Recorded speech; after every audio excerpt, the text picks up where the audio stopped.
안녕하세요. 김성근 목사입니다. 오늘은 북한에서 오셔서 한국에서 목사님이 되시고 또 탈북민들을 위해서 목회를 하시고 탈북민 대안학교를 하시는 귀한 목사님 모셨어요. 송은혜 목사님 모셨습니다. 감사합니다, 목사님. 예, 감사합니다. 이렇게 초청해 주셔서 감사하고. 제가 듣기에는 함흥에서 사셨다고 네. 들었어요. 함흥이면 북한에서도 이렇게 두 번째가 큰 도시거든요. 그 도시에서 언제 어떻게 돼서 탈북하게 되셨는지 네. 그거부터 좀 말씀해 부탁드릴게요. 네, 저는 97년에 탈북을 했고요. 아, 일찍 하셨네요. 97년에 탈북을 했는데 탈북을 하게 된 동기가 북한에서 이제 전염병이 돌았잖아요. 그렇죠. 그때 네. 전염병 많이 돌았죠. 파라티푸스, 뭐 콜레라 이렇게 네. 전염병이 돌아서 제 그 동생들, 여동생들도 있었고 남동생들도 있었는데 이제 파라티푸스 전염병을 앓고 하다 보니까 저는 이렇게 된 내가 여기 있다가는 동생들 다 죽이겠다 하고 생각하고 이제 국경 쪽으로 장사를 갔어요. 중국 가면 아무리 못해도 이제 그 중국 돈을 300원을 번다는 거예요. 300원이면 그때 북한 돈으로 9,000원이거든요. 그때 북한 한 달 월급이 어느 제가 직업이 뭐 교원이었는데 한 달 월급이 100 얼마였어요. 그렇죠. 120, 150, 예. 그렇게 됐는데 9,000원이면 뭐 엄청난 돈이죠. 예. 그냥 가서 한 달만 돈을 벌고 좀 다시 오자. 그렇죠. 그러면 왜냐면 북한은 일단은 북한을 떠나서 하면 이제 배반자라고 하기 때문에 나는 뭐 장군님은 배반하지 않겠다 이런 생각을 하고 이렇게 도망을 건너서 중국으로 갔어요. 이제 가게 될 때 이제 그래도 연고가 있어야 가잖아요, 중국에. 그렇죠. 근데 제가 이제 함흥에서 이렇게 장사를 이제 그 국경까지 하면서 제가 개별적으로 이렇게 만나서 계속 장사하던 사람이 있었어요. 그분이 한 번 저한테 혹시 중국으로 오면 오라고 주소를 알려주고 전화번호를 알려줬어요. 중국 전화번호를. 네. 오. 넘자마자 전화를 했어요. 전화를 해가지고 했더니 와 진짜 왔냐고. 아, 그래도 반갑게. 네, 반갑게 네. 맞이하더라고요. 근데 제가 중국에서 넘어온 장사꾼으로 경마당에서 쭉 보면 그 사람이 별로 선량해 보였어요. 그리고 다른 사람보다 물건을 막 비싸게도 안 하고 짧은 시간에 팔고 나가고 이렇게 해서 나는 좋은 사람. 근데 그 사람이 제가 중국에 알아보니까 연길 대학의 체육 교수더라고요. 그래서 제가 전화를 해서 근데 그분이 이렇게 어느 날 이렇게 이제 좀 거기서 기다려라 하고 그래가지고 연길까지 이제 무사히 들어왔죠.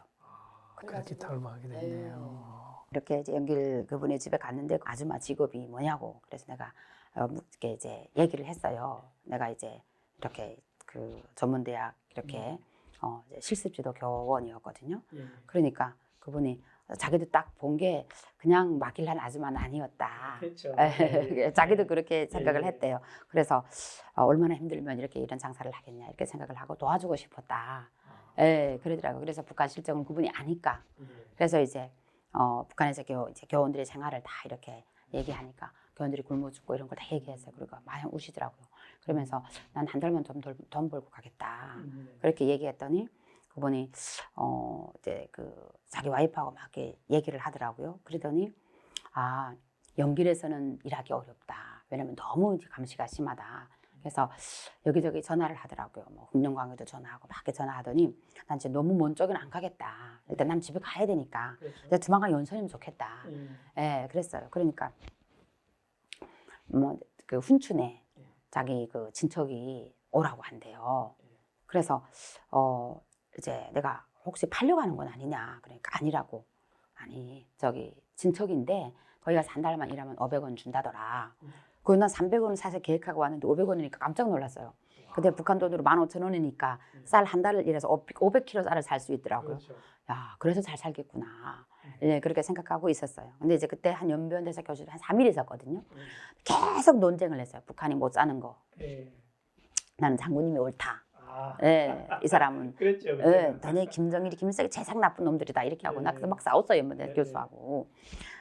그때까지는 진짜 뭐 나쁜 걸 몰랐잖아요. 그랬죠. 뭐 나는 김정일이랑 함부로 이름을 부르니까 막 싸웠어요. 뭐. 근데 이제 그분이 한 3일 저한테 이제 중국의 이런 역사를 설명해 줬어요. 역사를 설명해 주시면서 이 북한 경제 구조나 이제 옛날 모태종 시절의 구조가 왜 나쁜지를 그리고 왜 나쁜지를 설명을 하시더라고요. 쭉 설명. 약간 좀 이해가 될까 하면서도 이거는 자본주의 사상이야 이런 생각이 예. 있었고 그래서 그때 이제 그 소개로 그 훈춘에 있는 분이 저를 데리러 오셨어요. 그래서 택시 타고 들어갔어요. 근데 그 집이 교회 집사님 부부의 집이었어요. 그리고 그 이제 시골에서 그 교회가 제가 다니던 교회가 한국의 인천에 있는 어느 권사님이 6.25 때 남편하고 헤어졌대요. 북한에는 가서 교회를 못 세우잖아요. 그래서 두만강 연선에 중국에다가 내가 교회를 세우자 살아생전에 그리고 헌금을 한 교회, 헌금에 세운 교회예요. 예, 그 교회는 권사님이 북한에 대한 마음을 품고 혹시나 이제 북한에서 온 사람들이 여기 있으면 여기서 이렇게 신앙생활을 할 수 있도록 해달라는 조건으로 교회를 세운 거예요.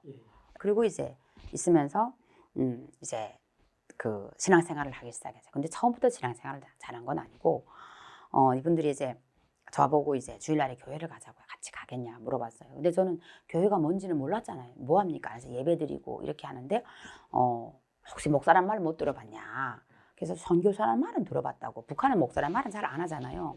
그래서 선교사란 말은 들어봤다. 바로 그런 선교사들이 있는 곳이다. 선교사들 그러니까 나쁘기 때문에 안 간다고. 그러니까 북한 교육은 네. 선교사를 악마화했잖아요. 악마화했죠. 그렇죠. 그리고 뭐 이제 그 제국주의자들이 약소 국가들을 침략하기 위해서 원수가 왼팔을 치면 오른팔을 내대라. 그래서 이제 무장 해제를 시켜서 반항을 못하게 하는 이렇게 또 교육을 받았거든요.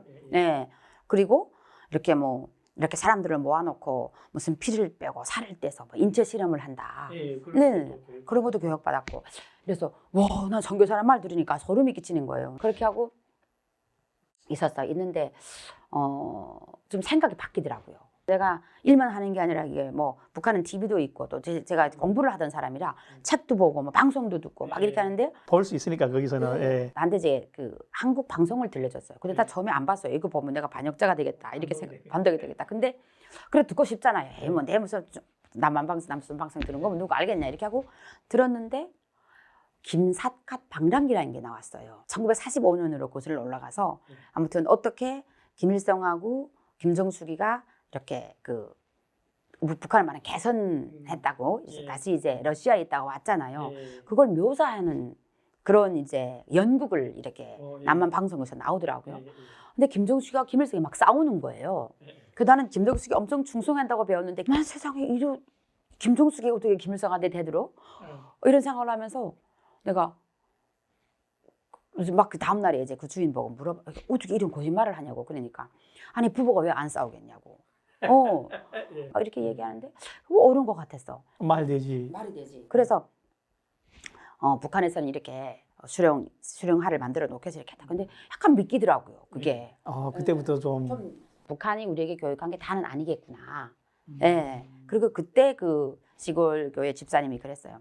왜 북한이라는 나라에 사람을 가두어 놓고 세뇌교육을 시키는지 아냐. 그리고 왜 외국에 못 나가게 하는지 아냐. 이런 것들을 들음으로 해서 자기네들에 대한 충성심을 빼앗기기 때문에 충성이랑은 우러나와야 되는데 가두어 놓고 이렇게 하는 건 아니다. 그건 인격적이 아니다. 독재고 이렇게 얘기하더라고요. 근데 좀 그런 말들이 생소하게 들리면서도 감동이 되더라고요. 근데 자기네는 머태똥을 욕해도 되고 맞아요. 강택민은 막 욕해도 잡아 안 간다는 거예요. 그냥 국가에서 범죄를 안 저지르고 좋은 건 좋다, 나쁘다면 나쁘다 이렇게 말해도 된다. 근데 이제 그때 이제 그 연변대학 교수 부부가 내가 잘 있나고 또 이렇게 주말에 왔댔어요. 근데 그분들도 사실 그 교회 가끔 다니더라고요. 근데 그분들도 주말에 와서 저 얘기하면서 저 사상을 바꿔주더라고요. 내가 좀 속해 살았구나.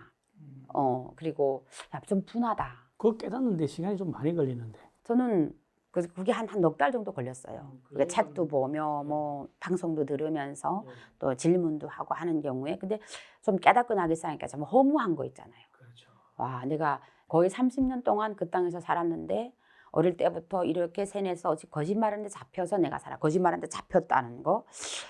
이게 참 사람이 이렇게도 살 수 있구나. 이런 허무함, 분노, 좀 아픔. 그때 딱 생각한 게 뭐냐면 가기 싫더라고요. 그렇죠. 그 깨달음 못 가죠. 그다음에 우리 아이들은 여기서 이런 교육을 받고 살지 말아야 되겠다. 두 번째는 중국에 살고 싶더라고요. 살고 싶죠. 북한은 장사를 해서 살아야 되잖아요. 그렇죠. 그리고 없으면 또 죽 먹고 막 이렇게 살아야 되는데 여기는 일한 것만큼 돈을 주는데 돈 한 달에 500원을 다 못 쓰잖아요. 네. 그리고 부부가 같이 보면 1,000원을 벌잖아요. 그렇죠. 기껏해야 무슨 한 500원이면 한 사람의 돈은 모으고 한 사람의 돈은 실컷 쓰고 네. 야, 여기서 살고 싶다 이런 생각이 들었는데 어떻게 살겠어요. 그래도 가족이 있잖아요. 가족이 있고 이제 그러다 보니까 한 2달 돈 벌어가지고 1,000원을 제가 이제 북한 가족에게 보냈어요. 그래서 그 돈은 먹고 살겠다. 그렇게 하고 이제 앞으로 내가 좀 생각을 해보자. 내 미래를. 내가 북한에 가야 될 이제 중국에 있어야 되고 그때 삼국은 생각하지도 않았고 한국은 생각도 하지 않았고 중국에 살 수 있는 길을 좀 찾아보려고 여기저기 이렇게 생각을 했어요. 그래서 생각을 하다가 일단 돈을 이제 500원 돈 보니까 북한 생각이 잊어지대요. 안 가고 싶더라고요. 돈이 생기니까. 계속 이제 있다가 이제 교회를 나가게 된 동기가 있었어요. 그 집사님 부부가 이제 아침 금식을 하기 시작했어요. 그래서 저는 그게 이해가 안 됐어요. 어떻게 밥을 안 먹는다고 내가 교회를 나갈까? 이건 진짜 이성적으로는 이해가 안 되는 거예요. 우리는 지금 잘 이해가 되지만 그렇죠. 당시에는 당시에는 예, 좀 미련하다. 그렇죠. 미련하죠. 그래서 저는 괴도하는 모습을 보면서 미련하다 진짜. 네가 이긴지 내가 이긴지 보자. 이렇게 하고 이제 예, 그래도 먹는 놈이 이기겠지. 그렇게 생각하고 있었는데 교회를 나가게 된 동기가 이제 제가 북한에 돈을 좀 1,000원, 한 2,000원을 보냈어요. 2번. 많이 보냈네요. 보내고 이렇게 하다 보니까 좀 마음이 놓였어요. 이건 먹고 살겠지. 그래서 12월 30일 날에 다시 북한으로 가려고 해서 얼음이 얼었잖아요. 그때 내가 중국 돈으로 한 3,000원이 있었어요. 교회에서 또 사람들 준 돈도 있었고. 굉장한 돈인데. 그리고 또 월세도 안 냈지. 예. 그러니까 돈을 쓸 일이 없잖아요. 뭐 핸드폰이 있어요. 뭐 있어요. 그 집에서 먹고 세 안 내고 돈 벌고 그리고 옷도 안 사 입고 그 화장품도 그냥 그 집들이 주는 거 쓰고 하다 보니까 돈 진짜 몇 개월 동안 돈을 못 써봤어. 그 돈을 가지고 북한에 넘어가자고 12월 30일 날에 있었는데 그때 그 집사님의 이모 되시는 분이 교회 전도사님이었어요. 네. 근데 이제 그 전도사님하고 구역 식구들이 이제 다 눈물 흘리며 기도해 주시더라고요. 근데 그게 뭔지는 감동이 되더라고요. 뭔지 모르겠는데. 나를 언제 봤다고 울까? 예. 근데 선물을 가져왔어요. 근데 다 이렇게 돈을 가지고 왔어. 야, 나를 언제 봤다고 한 8명이가 되는데 그 이 돈이면 내가 여기서 한 달 버는 돈보다 많아. 그렇죠. 이게 왜 나를 돈을 주지? 특수 임무를 주려고 하나 이런 생각도 하여튼 해봤고 예. 야, 근데 우는 걸 보면 진심인 것 같고 예. 그래서 이게 이해가 안 되더라고요. 근데 이게 이제 하나님의 사랑으로 나를 바라본다는 건 몰랐지. 나는 뭐 양육강식의 법칙에 적용하는 북한에 살았으니까. 예. 그래서 어쨌든 내가 그냥 내 마음속으로 너무 미안해서 이분들을 해줄 수 있는 게 뭘까? 그게 내가 교회 한번 나가주자는 거였어요. 그렇죠. 네, 예. 계속 교회 나가자고 부탁을 예. 했어요, 주일마다. 예. 그래서 제가 그랬어요. 내일 교회 문 열어요 했어요. 1월 1일에. 그러니까 1월 1일에 12시부터 11시부터 예배를 드린다는 거예요. 저 내가 내일 교회 한번 나가줄게요. 나가줄게요. 그랬어요. 그러니까 선사님이 너무 감사하다고 우는데 그때 주인집 부부가 막 기도 응답이라고 할렐루야로 막 근데 그때까지 그분들이 금식기도 했어요. 7달 동안을. 아침 금식을. 지금 생각하면 대단한 사람들이죠. 교회 갔는데 너무 이해 안 되는 사건들이 펼쳐지는 거예요. 갔는데 사랑합니다고 안아주더라고요. 이거 너 뭐야? 나를 언제 보다고? 권사님이 뚱뚱한 권사님이 처음 본 권사님이 사랑합니다 안아주더라고요. 그 다음에 찬양이 막 울려 퍼지는데 오라 오라 방황치 말고 무슨 왜 오라지? 그 다음에 근데 그 이대에 죄 있는 자들아 이러러 깜짝 놀랐어요. 나는 북한에서 죄인은 김일성 김정일을 배반하고 국가에 반역죄를 지는 게 죄라고 생각했거든요. 네네. 사람을 죽이고 이런 게 나는 뭐 그런 것도 없이 그냥 돈 벌기 위해서가 다시 북한에 간다고 하는데 무슨 사랑합니다 해놓고도 무슨 죄 있는 자들을 오라고 하냐. 나는 도대체 이해가 안 되더라고. 제주에서는 경찰서에 가야지 뭐 이렇게 생각을 했어요.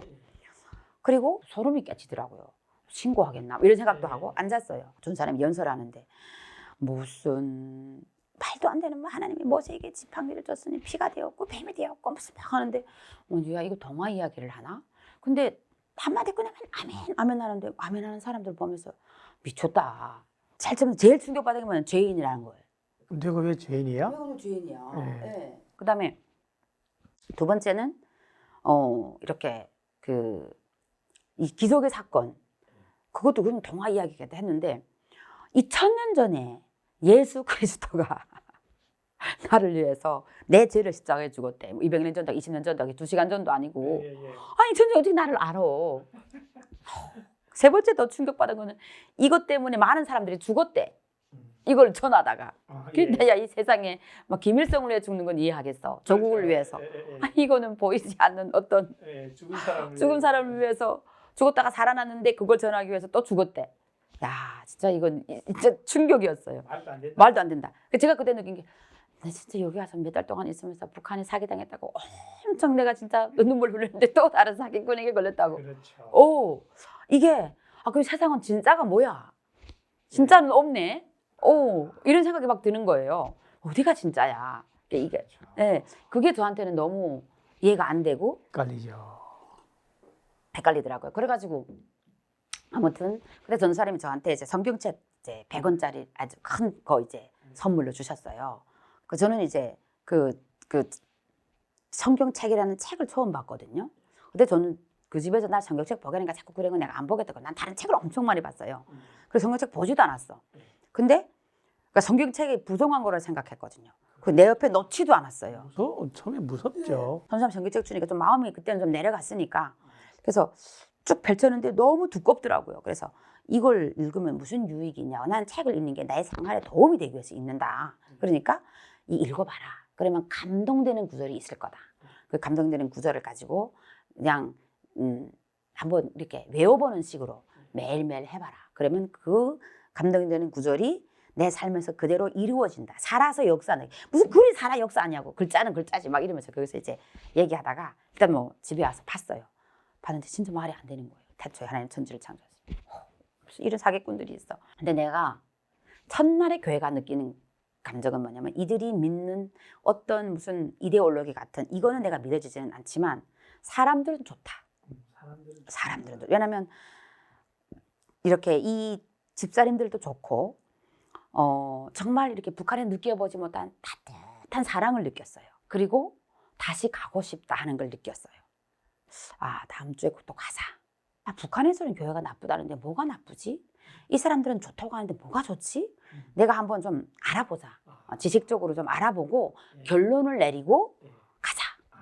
네. 뭔지는 내가 좀 결론을 내리자. 이제부터 좀 파고 들어보자. 그렇게 하고 제가 이제 교회 성경 공부 다 참가하고 성경을 읽기 시작했어요. 근데 정말 이해 안 되더라고요. 그래서 전사님은 물어봐서 이거 이해하려면 어떻게 해야 되냐고 하니까 기도를 하래요. 성령의 감동으로 내가 이해해야지 깨달아야지 이거는 사람 힘으로 깨닫지 못한다. 맞다. 나는 도저히 이해 안 된다. 그래서 성령의 역사를 깨닫는 영을 달라. 체험하게 해달라. 이런 기도를 하나님께 드렸어요. 처음으로 기도라는 걸 이제 적어가지고 밥 먹을 때마다 기도하고 이렇게 하면서 이제 근데 그게 신앙생활의 첫 걸음이었죠. 그렇게 시작을 했는데 제가 역사에 굉장히 관심이 있거든요. 이렇게 인류가 생겼구나. 이런 걸 이렇게 쭉 보면서 전사님 보고 물어보고 성경 공부를 하면서 깨닫기 시작했어요. 그다음에 뭐 예수가 나의 구주 나의 하나님으로까지는 영접하지 않았어요. 그리고 나쁘구나 북한이. 사람들을 세상에 뭐 100가지 지식이 있다면 진짜 거짓말 같은 영 지식을 배워주면서 사람들을 이렇게 아주 정말 이렇게 세뇌시켜가지고 자기네가 그 어떤 향락을 누리고 이런 것들을 제가 그냥 깨닫게 됐어요. 다시 북한은 가고 싶지 않고 이렇게 생각을 하다가 이제 돈을 보내니까 3년을 돈을 벌었어요. 헌금도 하고 이렇게 하면 돈을 모았는데 전사님이 하루는 저보고 그러더라고요. 자매님, 내 자매님한테 꼭 전도사로서 꼭 할 말이 있다고 아주 근거하게 물어보더라고요. 그래서 뭔가 하니까